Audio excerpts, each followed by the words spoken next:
afternoon and welcome to our afternoon Money Making Mom Scope. I'm so glad to have you joining me and so excited to be sharing about the whole thing of getting published and writing a book and how I found time to write a book. So many times people ask me, how do I have time to write a book? Hi, Christy.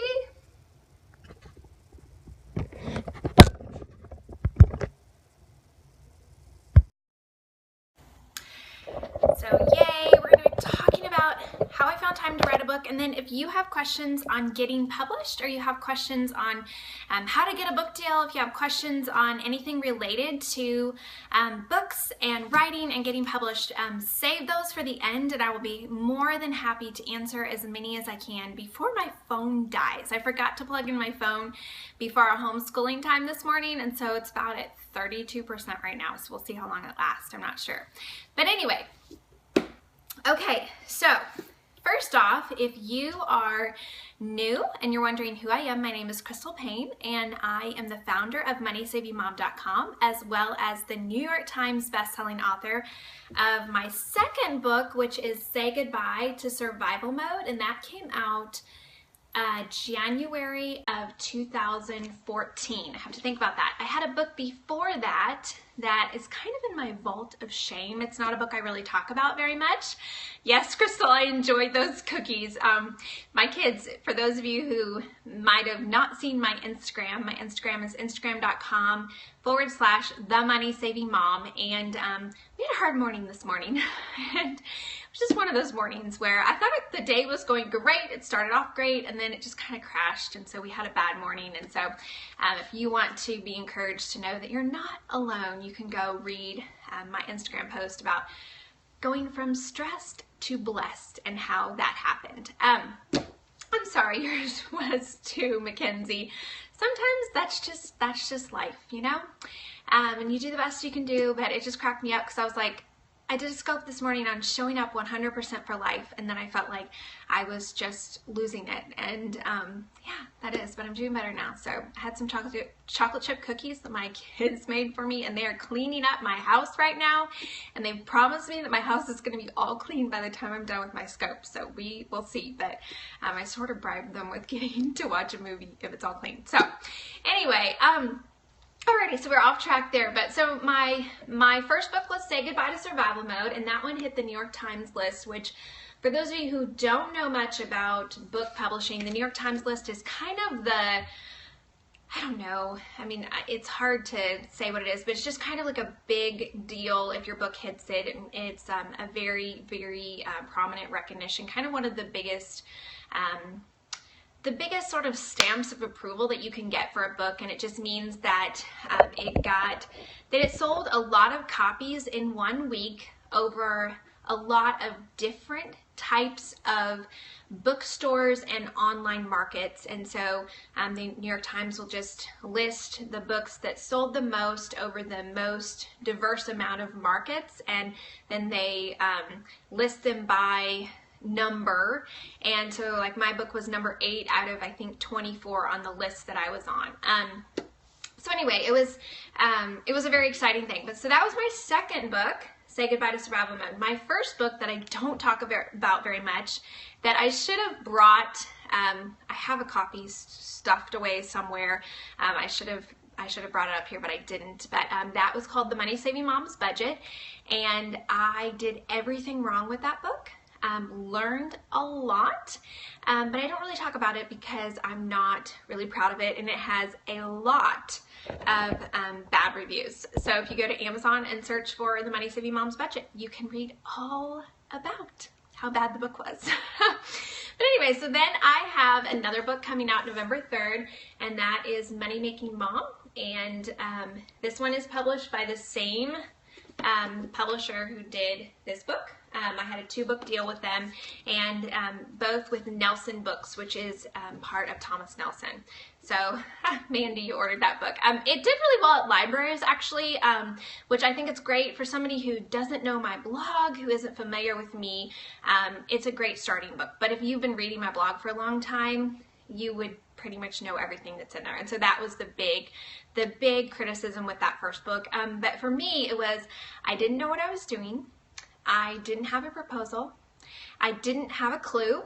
I didn't have an agent, and I just tried to write this book when I didn't understand that writing a book is different than writing a blog post. And so you have to approach it completely differently. And I didn't know that. And so I learned a lot from that. So we're going to be talking about how did I write this, my last book, Money Making Mom. How did I find the time to do that? Because for those of you who maybe are new, you don't know that I have a blog called MoneySavingMom that is read by 1.5 to 2 million readers a month. So it's a very large blog. It's turned into more than a full-time income for our family. We now have a team of people across the country that work for me, and so I'm managing a team as well. We also have product lines from a couple of different companies, so managing that, and I speak as well as do some other writing for other sites as well.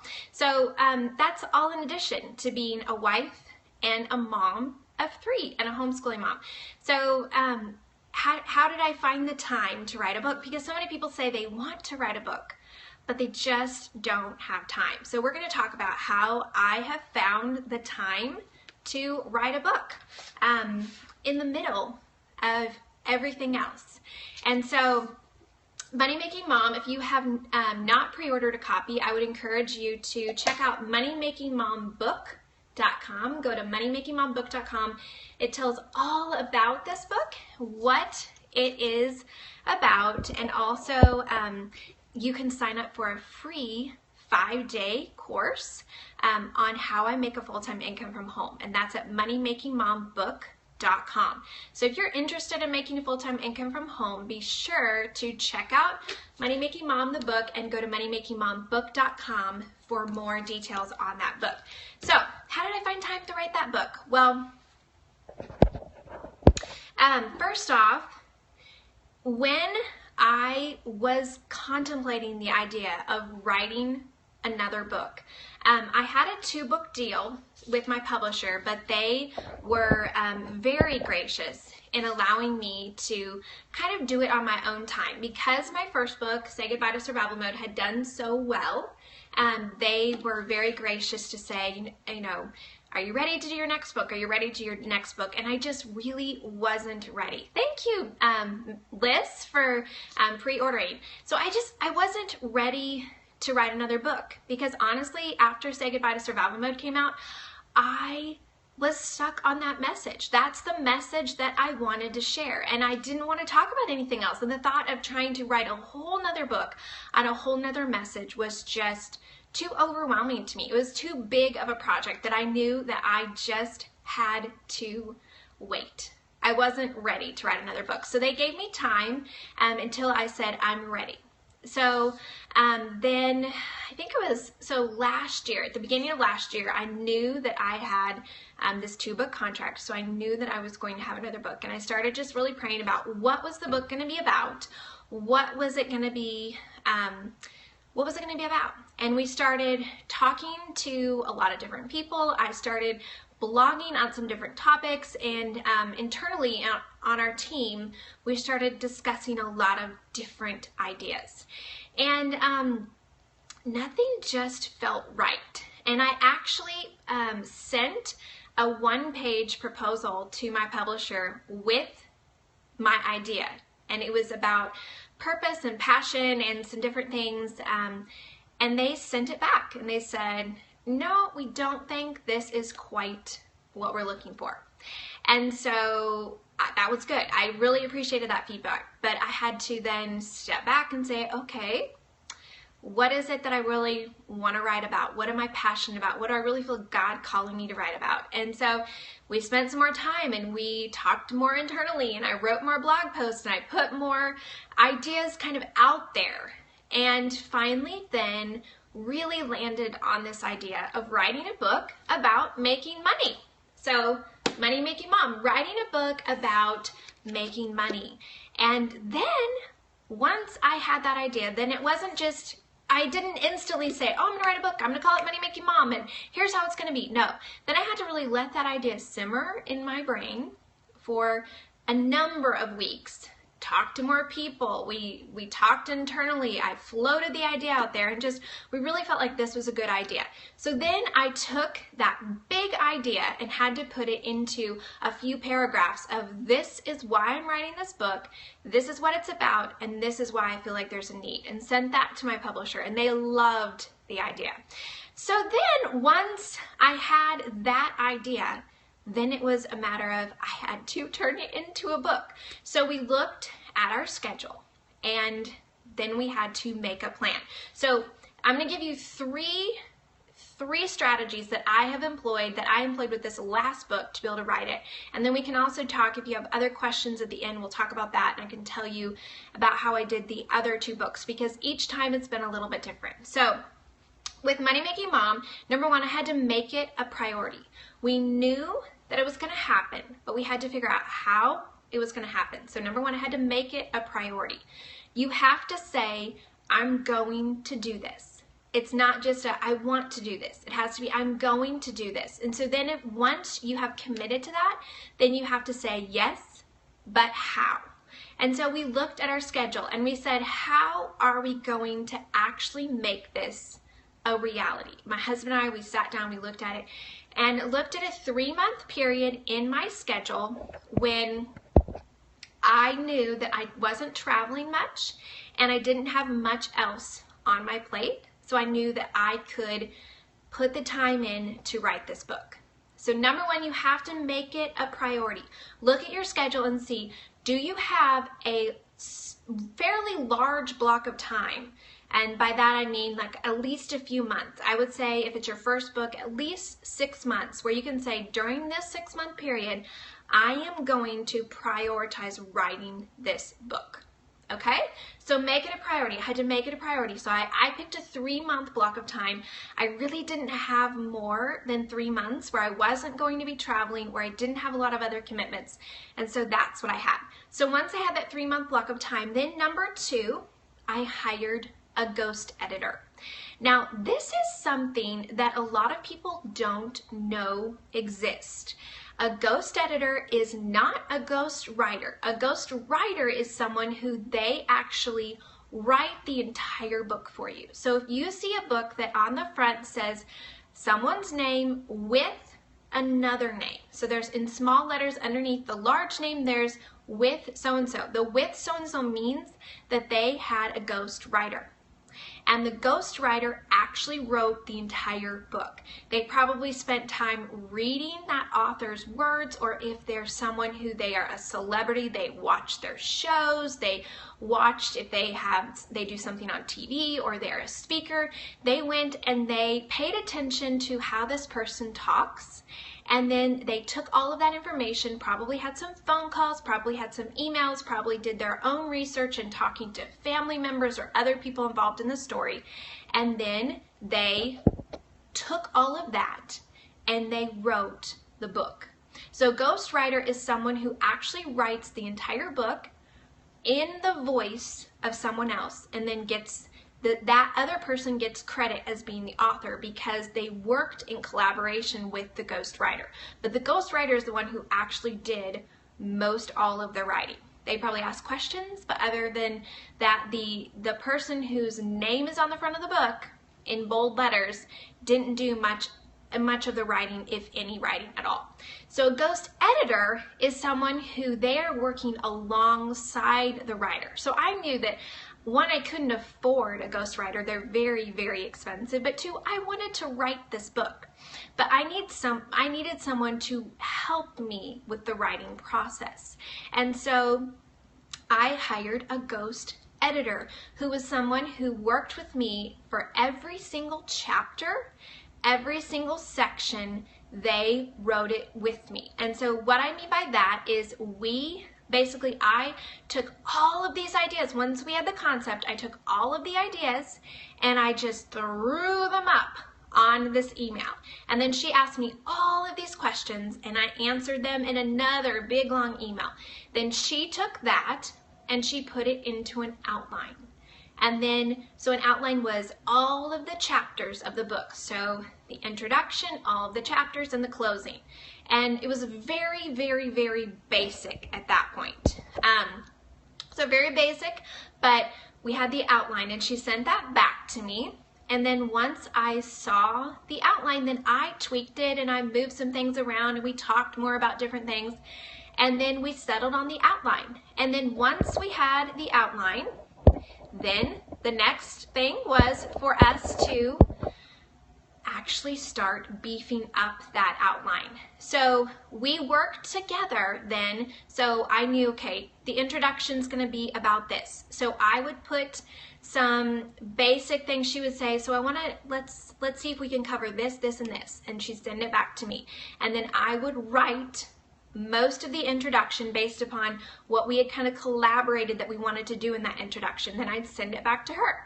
And then she would say, you know, this is just not strong enough. I think we need to rewrite this period, this section. I think that we need a better story here. So let's put in a better story here. Do you have something that's on this?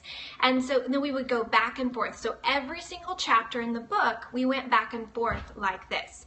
Now you might think that sounds like more work than just writing it yourself. But for me, it was so helpful because I only had a 3-month period and I needed someone who would keep me accountable, someone who would help me with making the book stronger, but then also someone who could go out and do a lot of the research. So for certain things, I wanted to talk about a certain subject. Like we wanted to talk about a mission statement.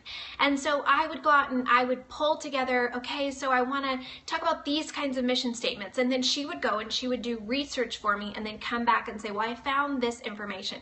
So she was researching a lot of stuff, and she also we interviewed hundreds of women for this book. And so she would take all of those interviews and then kind of pick through the ones and pick the paragraphs out of them, pick the sections, pick the women that she felt like we really wanted to feature and would work best in certain sections of the book. So she was doing a lot of the research for the book to save me the time and to free me up so I could focus on me just writing the sections of the book that I needed to write. So working together with her really helped me with being able to have the time, have the accountability, but then that I didn't have to spend 40 hours a week working on this book because I didn't have 40 hours a week. And so she was doing this as a full-time job. For 3 months, she was a ghost editor on my project, and she did this as her full-time job. And so it would have taken me months and months and months longer had I not been working alongside her. So having a ghost editor was huge help. So number 1, making it a priority. Number 2, hiring a ghost editor. And number 3, making sure everyone around you is on board. So everyone around you being on board. And by that I mean, if you are in a work situation, everyone in your work situation needs to be on board. If you have friends and family who you either live with or are close with, they need to be on board with this. For me personally, it was my immediate family. I needed to have my immediate family on board with me for this. And so my husband and I, we had to sit down together and say, what is this going to look like? How are we going to pull this off? How are we going to have the time? Because I knew that it was going to take me a lot of time. How is this going to work in our schedule? And what we finally ended up with was something very unconventional, but I did a lot of the writing for this book from 12 a.m. to 4 a.m. And so I would go to bed early and sleep, and then I would wake up in the middle of the night and I would wake myself up, and then I would write for 3 or 4 hours, and then I would go back to bed. And since my husband is home now and we work together, we were able to pull this off. That's a very weird schedule that wouldn't work for a lot of other people, but I found that in the middle of the night, everything is quiet. So there were no distractions of my family. There were no distractions of anything online. No one on my team needed me. No one online needed me. And so I was able to work and just get into my total focus zone and just work. And so that's what I did. that would not work for a lot of people. I don't necessarily recommend it, but that's what I want to do. And this book for me was such a labor of love. Someone asked, was it worth it financially? Honestly, with my book, Money Making Mom, I pretty much invested everything I've earned off this book. I invested in hiring the ghost editor. I'm just being really honest with you. I did. Because this writing books for me is not a money-making sort of thing. It's not a money-making venture. Just for me, it is a gift that I want to give to people. The message of Money Making Mom to me is a message. I wish that I had this book 10 years ago when I started my business. And so this is really my gift to you all. This is not about me earning money off of this book. This is about me being able to hand off a manual that I feel like will really help you step by step be able to take your passion and your gifts and your skills and turn that into something that can make an income so that you can make an impact. And so it was a labor of love for me. There wasn't monetary benefits in it. It was just a labor of love. And so, yes, I'm at a place in my life where the business earns enough that I didn't need to be dependent upon book deal money. And so I could hire that ghost editor. And so I'm in a very different place in life than someone who maybe you're just starting out. But I'm also in a very different place in the sense of that I have a large business that I'm running that requires hours and hours and hours of my time. And so the only way I was able to actually write a book was to hire the ghost editor and to kind of have a crazy schedule for 3 months in order to pull it off. So make it a priority, hire a ghost editor, and get everyone on board. Those were the 3 things that I did in order to be able to have the time to write the book. With my second book, Say Goodbye to Survival Mode, I did a little bit of different thing. My husband was working full-time then in a very stressful job, so he wasn't able to really pull any extra weight, and we knew that, and so we hired a part-time assistant to come in and help me with some of the blogging things. I was still just barely building my team at that point. I didn't have very many people working for me, and so I hired a local assistant to come in and work for me part-time and do some of the things that I was doing to free me up in order to be able to write the book. And I also had a ghost editor for this book as well. The same ghost editor that wrote, that did Money Making Mom with me, she also helped me with Say Goodbye to Survival Mode. And so those 2 things together allowed me to be able to write the book and have the time to do it. And I got up early in the morning to write Say Goodbye to Survival Mode, and that's how I pulled it off. Sometimes you have to do what you have to do, and there are seasons when we've had to just say, this is like a power through sort of season, and then we're gonna have a season of rest. And so that was for me the 3 months of writing both books. When I was in an intense writing period, it was a power through, and then we would have a season of rest. And so anyway, that's how I was able to find the time to write the books. If you have any questions about book writing or getting published or anything to do with that, I'd love to try to answer them. How to start a book, I would encourage you to start with a proposal. I did not have that for my first book, and that was really my big downfall, not having a proposal. And so a proposal is basically where it's usually 40 to 60 pages long, and it is the hardest part of writing a book, honestly. But it's where you not only tell what the book is, you tell why it's needed, you tell what competing works there are, why your book is going to why there's not another book written out there on that. You usually will also include who might endorse your book, why you should write this book, what your market is, and then you basically want the publisher to see that you have already created a market for this book. So not only that, but then you're going to include your whole outline and usually 1 to 2 chapter samples. So the proposal is very intense. If you go online and just Google how to write a book proposal, there's many great resources that come up. But I would encourage you, if you want to write a book, start with writing a proposal, because that will really help you decide, do I want to write this book? Is there a need for this? Is this something I'm really passionate about? And then it will help you get all of your thoughts in a really organized manner.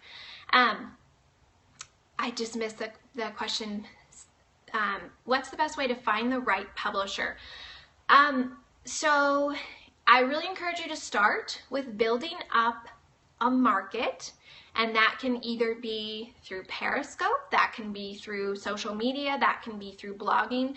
You need to build up a following. I really encourage you to have an email list, as well as build up some kind of following online that you're pointing people to your email list. So if you notice, like every time when I'm talking about Money Making Mom, I'm encouraging you to go to MoneyMakingMomBook.com, because there you can sign up for our 5-day course on how to make a full-time income from home.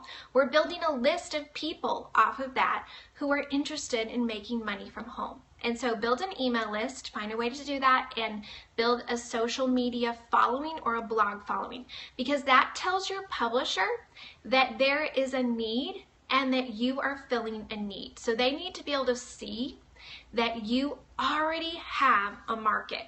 And so create that market first, and then publishers won't be able to stay away from you, because they will want you to be published with them. And so then when I went about finding a publisher, first you have an agent, and an agent is the one who brokers the deal for you between you and the publisher. So the agent will take your proposal and they will go and they will pitch it to different publishers that they feel like are a good fit for you. So they'll go pitch it to the different publishers, and then publishers who are interested will meet with you either over the phone, sometimes in person, sometimes they'll have you come out to their publishing house if they're really, really interested in you. And so I think it's just find a publisher who's very passionate about you and your message, and they're very interested in what you have to bring to the world. It's not about your platform as much as it is about you and your passion. So that's what I would suggest for starting. Now, someone asked about self-publishing on Amazon. I just got the 10% left on my battery notification, so I'm gonna have to shut it down pretty quickly. Self-publishing on Amazon, my encouragement is that I think there's a ton of potential for self-publishing on Amazon, even if you don't have a good, maybe you don't have a large following, maybe you can't really get the attention of a publisher right now. Self-publishing on Amazon is a great way to start. You can use the Kindle, I think is it the KDP program? It's been a little while since I've done a lot with Kindle stuff, but you can use the Kindle KDP program and put your book for free for the first few days if you're a new author, and then that will allow you to, usually you'll get a lot more traction with that, and then that will bump your numbers up on Amazon because they'll see that you are giving a lot of books away for free. So if you put it for free, then you're gonna get the information out to as many people as possible. Email me, let me know your book is for free, so maybe I'll post about it. Email other bloggers, other friends online, and tell people to push your free book out there. That helps your numbers rise on Amazon, and then that will encourage Amazon to start promoting your book on other places on Amazon. So, you know, at the bottom of, if you look on Amazon, it'll say also published, or people who purchased this also looked at these items. And so Amazon starts becoming your best promoter because you have moved books on Amazon, so they see that, so they want to help you move more books. And so put it for free if you're a brand new author with not a very large platform, and that's a great way to build up your following. Another thing, in your self-published book, I really encourage you, if it's an ebook, to have an email list sign up. Some reason why people should sign up for your email list, because that will be a great way to build your following, build your email list as well. I know a lot of people who are doing well with selling books, actual physical books on Amazon that are self-published. I think it's CreateSpace is one site that I've heard a lot of good reviews of. But again, I think it's good for you to make sure that if you don't have any following at all, if you just put the book up on Amazon, it's probably not going to sell. So unless you put it for free and unless you send it out to a lot of people and get them to post about it, you have to market. And even if you're with a large publisher, you are the one who is responsible for marketing. And they say that writing the book is 5% of the work, and marketing it and selling it is 95% of the work. So not to discourage you, but it's a lot of work. And you have to be willing to talk about the book over and over and over and over and over and over and over again. And you have to be so passionate about your subject, because if you're not, you can't just talk about it for 2 weeks and then never talk about it again, or it's not going to sell. You as the author have to be the one who is the most passionate about your subject if you want your book to be successful. So I'm afraid that my battery is going to die, so we're going to stop there. But if you have other specific questions related to anything to do with making money, but specifically to do with marketing and selling a book, writing a book, I know we didn't get to everything, so reach out to me on Twitter. My Twitter is twitter.com/MoneySavingMom. So I'm at MoneySavingMom on Twitter. Or you can go to MoneySavingMom.com and you can leave a comment or question through our contact form, and we will definitely see those. And I'm choosing from those topics to do scopes on. So if you have a question that didn't get answered today, be sure to do that, and I will try to do my best to answer it either via Twitter or in a future scope. So, and if you haven't done so already, be sure to go to Money Making Mom book for all the information about my new book, Money Making Mom, that comes out November 3rd. And you can sign up for our free 5-day course on how to make a full-time income from home at MoneyMakingMomBook.com. Thanks so much for joining me, and I will see you back tomorrow morning at 7:30 a.m. for our morning motivation show. Have a great afternoon.